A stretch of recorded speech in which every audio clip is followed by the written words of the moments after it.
Physical features such as waterways, landforms, climate, resources, and the fertility of soil affect where people settle in Canada. The climate impacts Canada in a big way. Canada is the second largest country in the world by landmass, but has a population density of 3.5 people per square kilometer, while the United States has a population density of 88 people per kilometer squared. This is because a large part of Canada has cold, Arctic-like climate conditions. In the past, people settled where they could make a living by being a farmer, and since the further up north you travel, the harsher the climate. You simply can't farm up north. So they had to settle in southern parts of Canada. As well, most of Canada is boreal forest, which contains coniferous trees. And when they're acidic, needles fall on the ground and decompose. It lowers the soil quality by making it acidic. This does not allow Canadians to grow food. During winter, Canada often imports food from other countries because of their inability to grow food during the frigid temperatures. Toronto is the most populated city. It has warm summers in July and August, comfortable springs and short winters. People settle in Toronto due to its warmer climate and 4 seasons. It's close to 2 lakes and farming lands, which is what settlers looked for when they first came to Canada a long time ago. Now, Toronto is largely populated with people of different cultures and lots of jobs, making it attractive to newcomers. The warm climate also makes it attractive because people can enjoy the outdoors. Southern Ontario is home to Canada's excellent Class 1 farmland, which is used for growing grapes for many wines. Iqaluit, on the other hand, is very sparsely populated city in Nunavut. People don't want to settle due to the cold temperatures and useless land, which makes it impossible to grow food. Hence why it is such a small population. Also, since there's very minimal people in the area, almost 0 businesses are opening up, which means there's almost no job opportunities. Since there's absolutely no reason for people to settle in Iqaluit, they would definitely prefer to live in a place like Toronto. Only 13% of Canada has usable farmland. So it's in these areas where you'll find more developed settlements. On the contrary, there's no economy in the northern regions since it's one huge frozen wasteland. However, with climate change occurring right now, tundra and boreal forests will eventually turn into temperate forests and grasslands. This means that there will be summers and less ice, which can lead to more people settling in the northern areas.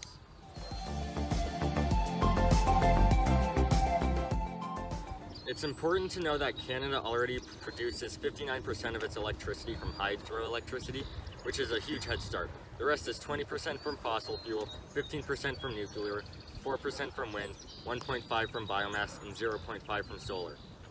So simply put, non-renewables contribute to 35% of Canada's total power, which is about 25 gigawatts of power each year.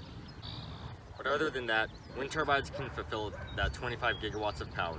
Each turbine has an average rating of 2 megawatts, but that's assuming that the wind is blowing non-stop and the power they generate is based on how hard the wind is blowing. So over the course of a year, you could estimate that a windmill will only produce a quarter of its power output. So if each windmill now has a rating of 500 kilowatts, and they need to fulfill about 25 gigawatts of power, we need to build a total of 50,000 more windmills. One issue they have is that they create turbulence, which can reduce the effectiveness of nearby turbines. So they need to be spaced apart. So in total, they'll take up 50,000 kilometers squared. But they would need to be spread out across Canada and be close enough to the existing grid because it's expensive to transport power long distances. Each turbine costs about $3.5 million, so 50,000 turbines will cost about $175 billion. Wind fluctuates, as does the demand for electricity, so fossil fuel is still needed to bridge the gap since they can quickly adapt to the demands of electricity. Because if there's an overflow in the grid, the whole thing short circuits and an entire region is left without power. However, an alternative to fossil fuel is biomass. The most common type in Canada is wood pellets, which is made from waste from pulp and sawmills. But other types of biomass can include corn, which is converted into ethanol, or organic waste that decomposes to produce methane gas, all which can be burned to heat water into steam and spin a generator. This is all renewable as long as you can produce these resources faster than they're consumed. Lots of batteries are required to store excess energy when there's too much, and to be used when there's not enough energy being produced, which is expensive. It's easier and cheaper to store things like wood pellets, ethanol, and methane, and to use them when needed. But Canada doesn't have a large abundance of biomass, so in this imaginary scenario, biomass should only be used to bridge gaps during peak hours. Now let's summarize. Canada needs to produce 25 gigawatts of power from renewable resources to replace fossil fuels. This can be done by 50,000 turbines at a price of $175 billion. As well, during peak hours, biomass will bridge the gaps where wind turbines can't produce enough power. So in conclusion, yes, it is possible for Canada to rely completely on renewable energy. The population and economic impact of immigration is an important topic in Canada. With one of the highest immigration rates in the world, Canada can be known as the land of immigration. One of the reasons Canada has had such a strong economic performance since 2008 is due to a high immigration level. Immigration now accounts for 3/4 of Canada's population growth, up from less than half in the early 1990s. Immigrants can help Canada overcome the challenge of an aging population and a low birth rate. People born in the baby boom are retiring, while kids aren't being born fast enough to replace them. Without immigration, Canada's population between 20 and 44 years old would be declining. This age group makes up the workers who buy new houses, cars, and pay the greatest amount of taxes to the government. Canada's natural population growth would not be enough to sustain economic growth and the services that contribute to our quality of life. All of Canada's major political parties support either sustaining or increasing the current level of immigration. Historically, Canada has responded to labor shortages by actively searching for immigrants. In the late 19th century, Chinese immigrants were brought to build the Canadian Pacific Railway, which connected eastern Canada to British Columbia. Canada also advertised for farmers in Europe to immigrate in Western Canada in the early 1900s. Today, the Canadian immigration system puts great emphasis on finding skilled workers. Within the Canadian economy, immigrants are found at the highest education levels. In Canada, 38% of male workers with a postgraduate degree are immigrants to the country. A problem for skilled immigrants is the recognition of their foreign credentials. Many immigrants arrive to find employers and professional organizations in Canada do not recognize their foreign education. Many immigrants are forced to find work below their education level and at lower wages. The Canadian government is working on assisting immigrants with the challenges they face in the labor market by providing education and support to newcomers.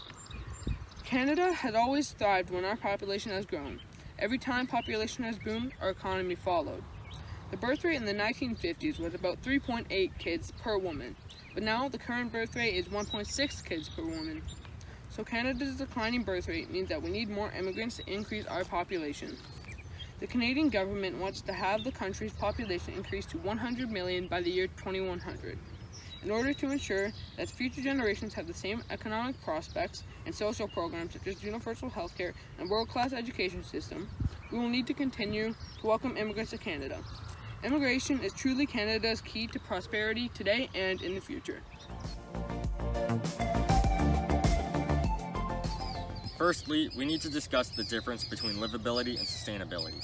Livability refers to the factors that add up to a community's quality of life, such as environmental aspects, economic prosperity, services, education, as well as cultural and recreational possibilities, while paying attention to the now. Whereas sustainability focuses on preserving the environment, distributing resources equally to end poverty, and involving all sections of society in decision-making, and either maintaining or improving the economy so that future generations can have the same prosperity as we do to try and create a better tomorrow. When urban designers are planning out how a city will look, they always consider the concept of livability, because it's what attracts people to the city.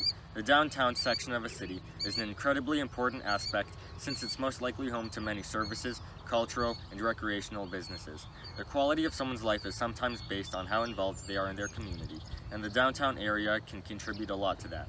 The definition of livability can vary sometimes. For example, the ideal situation for a family with kids will want a good education system and possibly daycare centers, while a single adult may not need those things, but instead will want more places for recreational purposes.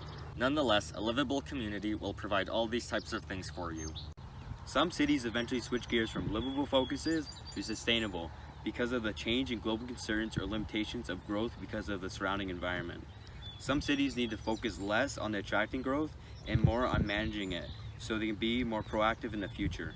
A way to improve the sustainable development of a city can be through better public transit and more green space. The growth of a car-oriented suburbs and the steady decline in the vibrancy of the downtown core would lead to lower quality of life for the town as a whole. The challenge for cities is to put in place an urban growth policy that allows for controlled development of the town, expansion of the population, and economic opportunity without reducing the social and natural capital, and that gives the town its character. Livability is a primary focus on improving the quality of your life by giving you opportunities and recreational services, but forgetting about what comes next. While sustainability targets equality, the expansion of the city, and preserving its character for the future generation, so in conclusion, it's better to be part of a livable community, because your quality of life will be much better than in a sustainable one.